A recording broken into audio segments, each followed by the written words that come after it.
రామాయణ కోసం రణబీర్ సాయి పల్లవి రెమ్యునరేషన్ ఎంతో తెలుసా? మొత్తం బడ్జెట్ తెలిస్తే ప్రస్తుతం మోస్ట్ అవైటెడ్ చిత్రాల్లో రామాయణ ఒకటి. డైరెక్టర్ నితేష్ తివారీ తెరకెక్కిస్తున్న ఈ సినిమాపై భారీ అంచనాలు నెలకొన్నాయి. ఇటీవల విడుదలైన ఫస్ట్ గ్లింప్స్ మూవీపై మరింత హైప్ క్రియేట్ చేసింది. ఇందులో టాలీవుడ్, బాలీవుడ్, కాలీవుడ్ స్టార్స్ ముఖ్య పాత్రలు పోషిస్తున్నారు. దీంతో ఇప్పుడు ఈ తారల పారితోషికం వివరాలు తెగ వైరల్ అవుతున్నాయి. ఇండియన్ సినీ హిస్టరీలో ఇప్పటి వరకు తీసిన అతిపెద్ద, అత్యంత ప్రతిష్టాత్మకమైన సినిమాల్లో రామాయణ ఒకటి. ఇటీవలే జూలై 3న రిలీజ్ అయిన ఫస్ట్ లుక్ గ్లింప్స్ సినిమాపై అంచనాలు పెంచేశాయి.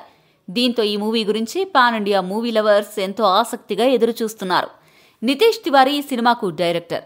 ఇందులో కేజీఎఫ్ ఫేమ్ యష్ రావణుడి పాత్రలో నటిస్తుండగా, రణబీర్ కపూర్ రాముడిగా చేస్తున్నారు. సీత పాత్రలో south beauty Sai Pallavi act చేస్తున్న సంగతి తెలిసిందే. సన్నీ డియోల్ హనుమంతుడిగా కనిపించనున్నారు. బాక్సాఫీస్ వద్ద ఇప్పటి వరకు ఏ సినిమా నమోదు చేయని విజయాన్ని రామాయణ సృష్టించనుందనే వార్తలు వస్తున్నాయి. కాగా ఇప్పుడు ఈ మూవీలో యాక్ట్ చేస్తున్న సెలబ్రిటీల రెమ్యునరేషన్ గురించి నెట్టింట చర్చ నడుస్తోంది.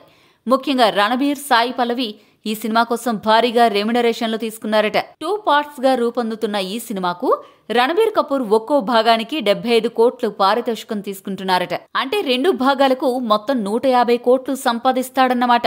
గతంలో రణబీర్ ఒక్కో మూవీకు 50 కోట్లు తీసుకునేవారట. అలాగే సీతమ్మ పాత్ర కోసం సాయి పల్లవి ఒక్కో పార్టుకు 6 కోట్ల రెమ్యునరేషన్ తీసుకుంటోంది. 2 భాగాలకు మొత్తం 12 కోట్లు తీసుకుంటోందని సమాచారం. గతంలో ఒక్కో సినిమాకు సాయి పల్లవి 3 కోట్లు తీసుకుందట. ఇప్పుడు ఈ సినిమాకు 200% పైగా పారితోషికం తీసుకుంటోంది.